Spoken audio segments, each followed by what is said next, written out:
सिक्किम में सेना के काफिले के साथ सड़क हादसे में 16 सैनिकों की जान चली गई है। इस वक्त की बड़ी खबर, नॉर्थ सिक्किम में एक बड़ा सड़क हादसा हुआ है। इस हादसे में 16 सैनिकों की जान चली गई है। आज सुबह जब सेना की 3 गाड़ियों का काफिला चटन से थंगू जा रहा था, तभी सेमा में एक तीखे मोड़ के पास काफिले का एक ट्रक पलट गया। हादसे में 3 जेसीओ और 13 जवानों की मौत हुई है। हादसे में 3 जेसीओ और 13 जवानों की मौत हुई है, जबकि घायल हुए 4 जवानों को एयरलिफ्ट कर लिया गया है। इस वक्त की बड़ी खबर आपको बता रहे हैं, एक बड़ा हादसा, भीषण हादसा हुआ है सिक्किम में, और इसमें 3 जेसीओ और कुल मिलाकर 16 जवानों की मौत हुई है। 3 जेसीओ हैं इसमें और 13 जवान इसमें शामिल हैं।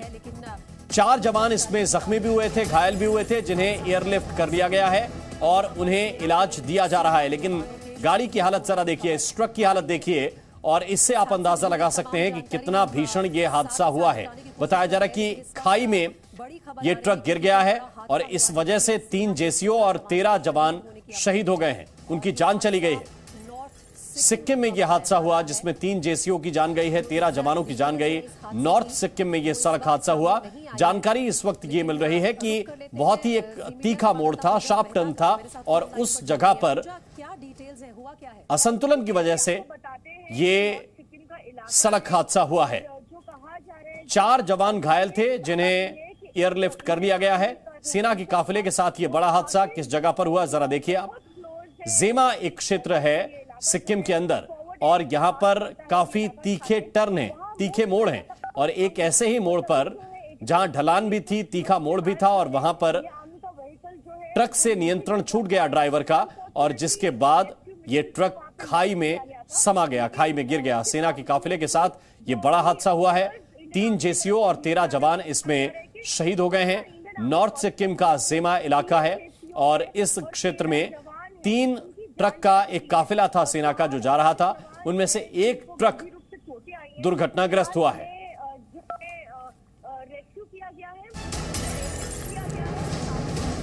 और रक्षा मंत्री राजनाथ सिंह ने इस हादसे पर दुख जताया है। राजनाथ सिंह ने कहा कि सैनिकों की जान जाने से दुखी हूं, सैनिकों के परिवार के साथ संवेदना। सिक्किम में सेना के काफिले के साथ हादसा हुआ तो रक्षा मंत्री ने सैनिकों की मौत पर दुख जताया। सैनिकों की जान जाने से दुखी हूं, उन्होंने कहा, सैनिकों के परिवार के साथ संवेदना है। घायल जवानों के जल्द ठीक होने की कामना करता हूं, क्योंकि इस हादसे में 4 जवान जख्मी भी हुए हैं और उन्हें एयरलिफ्ट किया गया है। उन्होंने लिखा कि नॉर्थ सिक्किम में सड़क हादसे में भारतीय सेना के जवानों की मौत की खबर से बहुत दुख पहुंचा है। राष्ट्र उनकी सेवा और प्रतिबद्धता के लिए आभारी है, और उन्होंने लिखा कि शोक संतप्त परिवारों के प्रति मेरी संवेदनाएं हैं। जो लोग घायल हुए हैं उनके शीघ्र स्वस्थ होने की प्रार्थना हम कर रहे हैं। ये ट्वीट रक्षा मंत्री राजनाथ सिंह का आया। एक बार फिर आपको बता दें, उन्होंने लिखा कि नॉर्थ सिक्किम में सड़क हादसे में भारतीय सेना के जवानों की मौत की खबर से बहुत दुख पहुंचा है।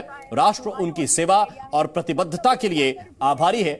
शोक संतप्त परिवारों के प्रति मेरी संवेदनाएं। जो लोग घायल हुए हैं, जो जवान घायल हुए हैं, उनके शीघ्र स्वस्थ होने की प्रार्थना कर रहे हैं। इसमें आपको ये जरूर बता दें कि 13 जवानों की मौत हुई है और 3 जेसीओ इसमें नहीं रहे, शहीद हुए हैं, और साथ ही ये भी जानकारी इस वक्त मिल रही है कि 4 जवानों को एयरलिफ्ट किया गया है। और चाइनीज बॉर्डर के काफी करीब ये हादसा हुआ है, क्योंकि ये जो पूरा इलाका है नॉर्थ सिक्किम का, ये काफी मुश्किल इलाका बताया जाता है। और इस वक्त हमारे साथ रिटायर्ड मेजर जनरल संजय सोई साहब जुड़े हुए हैं, साथ ही retired major general SP Sinha साहब इस वक्त हमारे साथ जुड़े हुए हैं। आप दोनों का सर स्वागत है। बहुत दुखद खबर इस वक्त है। और पहले संजय सर, इस तरह के हादसे अमूमन देखने को नहीं मिलते, क्योंकि कहा यह जाता है कि आर्मी में किसी भी डिवीजन में कोई भी भर्ती हो और उसकी ट्रेनिंग बहुत हार्ड होती है, उसको अभ्यास बहुत कराया जाता है। स्वाभाविक है कि ऐसी जगहों पर गाड़ियां चलाने के लिए ड्राइवर भी प्रशिक्षित अच्छी तरह से किए जाते हैं, लेकिन फिर भी जब ये ऐसे हादसे होते हैं तो क्या लगता है आपको? नहीं, बिल्कुल राम मोहन जी, सबसे पहले तो आपके चैनल के थ्रू मैं सभी जो शोक संतप्त परिवार हैं उनको मैं अपनी सांत्वना देना चाहता हूं, और जो 16 वीर जवान हमारे 3 जेसीओ 13 जवान जो शहीद हुए हैं उनकी आत्मा की शांति के लिए प्रार्थना करता हूं। दूसरी बात यह है कि आप देखिए किस प्रकार से गाड़ी की क्या हालत हुई है। यहाँ पर ट्रेनिंग बिल्कुल है, मैं ट्रेनिंग में कोई डाउट नहीं कह रहा हूँ। एक्सीडेंट क्यों हुआ ये बाद में बात निकल के आएगी, क्या कोई मैकेनिकल फेलियर हुआ या अचानक क्या बात हुई है, कोई अचानक पत्थर आके पड़ा है। लेकिन यहाँ पर जिस चीज को मैं हाईलाइट करना चाहता हूँ वो ये है कि थांगू जहाँ पर वो जा रही थी, वो गाड़ी वो 3900 मीटर ऊंचाई पर है, जो तकरीबन 13,000 फीट पड़ जाता है। और आगे जेमा जो जहाँ पर इसका फाइनल डेस्टिनेशन था वो 5,200 मीटर यानी कि 17,000 फीट पर है। और जिस प्रकार से गाड़ी की आप हालत देख रहे हैं, गिरने के बाद क्या हालत हुई है, ये दिखाती है कि कितना दुर्गम क्षेत्र है जहाँ पर हमारे सैनिक आज वहाँ पर देश की रक्षा के लिए सजग है, डिप्लॉयड है। और ये बात जो वहाँ पर आज सर्दी का मौसम है, दिसंबर का महीना चल रहा है, वहाँ पर वो आगे सीमा पर डिप्लॉय होने के लिए जा रहे थे। ये बहुत दुख की बात है। मैं पूरी तरह से आपसे सहमत हूँ कि ट्रेनिंग, उनकी पूरी ट्रेनिंग होती है, उसके बिना इस इलाके में किसी को गाड़ी चलाने की इजाजत नहीं होती है। और जब पहाड़ी इलाके में जो गाड़ी आती है, यूनिट आती है, उसके बाद पहाड़ी इलाकों से पहले भी उसकी ट्रेनिंग की जाती है कि उस इलाके के लिए उसको एक रेफ्रेशर ट्रेनिंग दी जाए, ताकि प्लेन में चलाना और पहाड़ी इलाकों में चलाने में जो डिफरेंस होता है उसके में भी वो माहिर हो जाए। अब कारण अभी हम कुछ नहीं कह सकते, लेकिन जो हालात है उससे वहाँ की आप टेरेन का, जहाँ हमारे सैनिक सर्व कर रहे हैं, नौकरी कर रहे हैं, देश की सेवा के लिए तत्पर हैं, उसका आप अंदाजा लगा सकते हैं। राम मोहन, बिल्कुल आप ठीक कह रहे हैं कि अंदाजा इस जगह का लगाया जा सकता है। और ये जानकारी भी है कि एक शार्प टर्न भी था, ढलान भी थी वहां पर, और इस वजह से नियंत्रित कहीं ना कहीं गाड़ी नहीं रह पाई। आगे जांच में पता चलेगा कि हादसा हुआ कैसे था।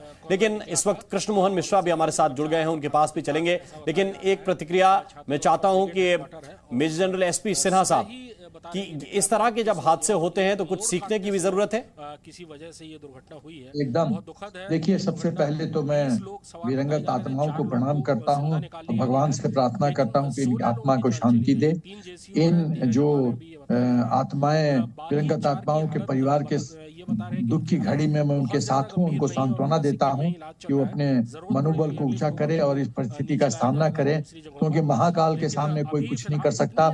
ये एक्सीडेंट यदि प्रभु ने लिखा था तो एक्सीडेंट तो कई कारण हो सकते हैं, लेकिन जो एक्सीडेंट हो गया उसका नतीजा तो परिवार वालों बेचारों को भुगतना पड़ेगा। तीसरी बात जो मैं कहना चाहता हूं कि मैं इस एरिया में सफर किया हूं मिलिट्री गाड़ी में जब मैं कैप्टन था, और मैं इस एरिया को, इसके टोपोग्राफी से काफी वाकिफ हूँ।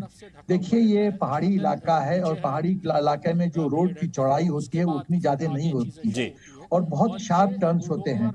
और जैसा आप कह रहे हैं कि शार्प टर्न पे ही ये वारदात हुआ है, तो ये जो गाड़ी का जो ड्राइवर जो कंट्रोल लूज किया उसके कई कारण हो सकते हैं। पहला कि क्या ये ब्रेक फेलियर था, मैकेनिकल फेलियर था।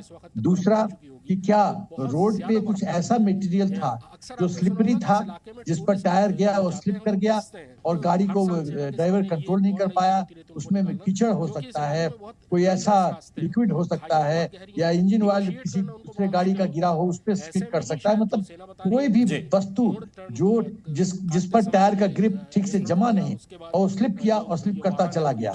एक और बिंदु मैं कहना चाहता हूँ कि पहाड़ी इलाकों में क्या होता है कि एक तरफ पहाड़ होता है और दूसरे तरफ या तो छोटा मोटा बैरियर होता है स्टोन्स का, या कहीं कहीं गैप होता है। तो यदि बैरियर यदि स्ट्रॉन्ग हो, अच्छी उसकी हाइट हो, तो वो काफी हद तक गाड़ी को रोकने में सक्षम हो जाता है। लेकिन इतनी भारी भरकम गाड़ी यदि स्किड करना शुरू करे तो मुझे लगता है कि वो बैरियर मुझे दिखाई तो पड़ा छोटा सा, लेकिन बैरियर कितना सफल रहा होगा ये नहीं कह सकता मैं। तो ये हमारे आर्मी में एक SOP है, स्टैंडिंग ऑपरेटिंग प्रोसीजर है, कि ऐसे वारदात में court of inquiry local formation commander order करता है और कोर्ट ऑफ इंक्वायरी पूरे डिटेल में जाती है कि एक्सीडेंट हुआ क्या, मैकेनिकल फेलियर था, किस कारण से हुआ। और हम लोग की सिखलाई है कि ऐसे एक्सीडेंट कोर्ट ऑफ इंक्वायरी से फिर ये फाइंडिंग जो आर्मी है वो ये फाइंडिंग को सर्कुलेट करती है। फाइंडिंग्स तो इस तरह की अब इसके बाद आएंगी और जांच में कई चीजें पता चलेंगी। लेकिन कृष्ण मोहन मिश्रा इस वक्त हमारे साथ जुड़े हुए हैं। कृष्ण मोहन, अब तक क्या क्या डिटेल्स सेना की तरफ से दिए गए हैं, हादसा हुआ कैसे? लेकिन चूंकि राम, अभी तक सेना की तरफ से सिर्फ ये डिटेल दिया गया है कि छातन से ये व्हीकल्स चले थे, 3 व्हीकल्स थे और ये थांगू की तरफ जा रहे थे, और रास्ते में एक जगह पर एक शार्प टर्न में ये दुर्घटनाग्रस्त हुआ, जिसमें 3 JCO 13 जवान की जान चली गई, 4 सैनिकों को बचा लिया गया है और उनको इलाज के लिए आगे भेजा गया है। बाकी चीजें कोर्ट ऑफ इंक्वायरी से पता लगेंगी। सेना तभी कोई टिप्पणी करेगी, तभी कोई जानकारी देगी इसके बारे में जब कोर्ट ऑफ इंक्वायरी की रिपोर्ट आ जाएगी। अभी तक